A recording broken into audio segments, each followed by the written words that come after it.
chicos, ¿cómo están? Buenas tardes. En estos momentos les voy a explicar a ustedes cómo encontrar una derivada aplicando la definición de límite. ¿De acuerdo? Entonces, ¿qué es una derivada? ¿De dónde parte? Cuando tienen una función cualquiera graficada, surgió la siguiente pregunta. Si tengo una función cualquiera, por ejemplo, tengo una parábola graficada, surgió la necesidad de saber cuál es la pendiente o la inclinación que va a tener en cada punto particular de la parábola. Y eso fue un dolor de cabeza para los matemáticos. ¿Por qué? Porque ellos sabían sacar la pendiente. ¿Cómo se saca la pendiente? Si usted tiene dos puntos cualquiera, un x1 y un x2, si tiene un x1 y un x2, por esos dos puntos pasa una única recta y ustedes le pueden conocer la pendiente a esa recta. ¿De qué forma? Si usted se fija, este x1 me lleva a la imagen, o sea, al f de x1, y este x2 me lleva a la imagen, ¿ya? Entonces, tengo la variación del x, del y, respecto a la variación del x.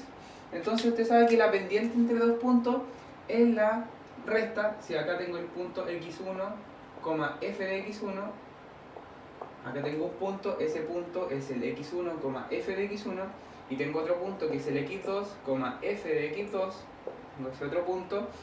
La pendiente simplemente usted la saca dividiendo la variación que hay entre los y, que sería el f de x2 menos f de x1, dividido en x2 menos x1. Y ahí usted encuentra la pendiente. Pero ellos no querían la pendiente entre dos puntos, querían la pendiente exacta de un puro punto, de un único punto. Entonces, es ahí donde los matemáticos, a través del límite, dijeron lo siguiente: yo quiero que estos puntos se junten, o sea que el x1 y el x2 sean cada vez más chicos. O sea que la distancia que separa el x1 y el x2 sea una distancia tal, vamos a llamar una distancia tal de epsilon, que epsilon en matemáticas se utiliza para una distancia pequeña, una distancia tal que yo pueda determinar cuál va a ser mi pendiente para ese punto. ¿Cuándo quién? Cuando el límite de la distancia de epsilon tiende a 0, cuando la distancia entre el x1 y la otra tiende a 0. Entonces ellos dijeron, a ver, si este es mi x1, mi otro punto va a estar asociado, vamos a hacer acá la distinción, si este es mi x1, a mi x1 yo le voy a sumar una distancia pequeña, ¿ya? Que se va a llamar x1 más epsilon, más la distancia pequeña. Mi x1 me va a generar la f de x1. En cambio, el x1 más el epsilon me va a generar una imagen con la función evaluada en x1 más epsilon. Entonces dijeron lo siguiente: ahora, la variación del f de x1 más epsilon, menos la variación con f de x1, dividido en ¿quién? En x1 más epsilon, menos el x1 original, ¿ya? Y esta es la definición de la pendiente, si usted se fija acá, ¿de acuerdo? Entonces aquí tengo la variación de y y la variación de x con los parámetros, pero ahora con un x1 más un epsilon. Entonces nosotros calculamos el límite cuando el epsilon tiende a 0, ¿de acuerdo? O sea, cuando esta distancia cada vez se hace más chica para encontrar este punto que coincida y yo pueda calcular definitivamente la pendiente de un puro punto particular de una función graficada, de un lugar geométrico. Entonces, me voy a hacer espacio, esto es el recordatorio principal que me llevó a esto. Entonces, sustituyendo, acá me va a quedar el límite cuando la distancia pequeña de epsilon tiende a 0, ¿de quién? De la función de x1 más epsilon menos f de x1, dividido en ¿quién? Si usted se fija, x1 más epsilon menos x1. El x1 se simplifica con el menos x1 y me queda finalmente la definición de la pendiente, cuando x tiende a 0, me va a quedar como f de x1 más epsilon menos f de x1 dividido en el epsilon. ¿De acuerdo? Entonces, quedó determinado que a través del límite yo puedo conocer la pendiente particular de un punto. Veamos un ejemplo de un punto particular de una función. Entonces, ¿qué función vamos a analizar? La función x cuadrado. Si usted se fija, la parábola o el lugar geométrico de los puntos geométricos son estos.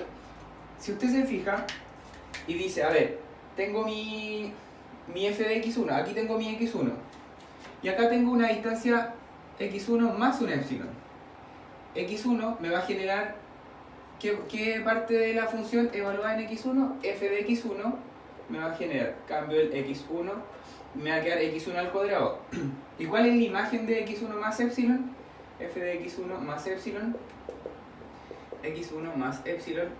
Como es un cuadrado de binomio, usted sabe que esto es lo mismo que el cuadrado del primero más el doble del primero por el segundo más el segundo al cuadrado. ¿De acuerdo? Entonces, ¿qué va a hacer ahora usted? Va a decir, cambiando, utilizando la definición de límite, voy a sustituir los valores. El límite, cuando el epsilon, la distancia tiende a 0, ¿de quién? De f de x1 más epsilon. ¿Cuál es la imagen si evalúo x1 más epsilon? Y acá tengo el resultante. x1 al cuadrado más 2 x1 epsilon más epsilon al cuadrado. ¿Menos quién? Menos f de x1. Y f de x1 es x1 cuadrado. Menos x1 cuadrado. Divido todo eso por el epsilon, que es la distancia. Si usted se fija, x1 cuadrado con menos x1 cuadrado son términos opuestos, entonces se simplifican. Y luego me va a quedar el límite cuando el epsilon, la distancia pequeña, tiende a 0, ¿de quién? De 2x1 de epsilon dividido en epsilon más epsilon cuadrado dividido en epsilon. Ahí estoy separando en fracciones, ¿no? ¿Para qué? Para darme cuenta que esto lo puedo simplificar. Simplifico ese con ese, simplifico un epsilon con un epsilon cuadrado, un factor común, y finalmente puedo decir que el límite cuando epsilon tiende a 0 de 2x1 más el epsilon, cuando tiende a 0, este tiende a 0, y ¿qué me queda como resultado final? 2x1. O sea que puedo determinar a través del límite que la derivada o la pendiente en cada uno de los puntos de la función original f de x me va a quedar generada la derivada, me va a quedar 2x en este caso porque estoy usando el x, ¿ya? 2x1. Y esa sería la forma de cómo a través del límite determinar la derivada de una función, ¿ya?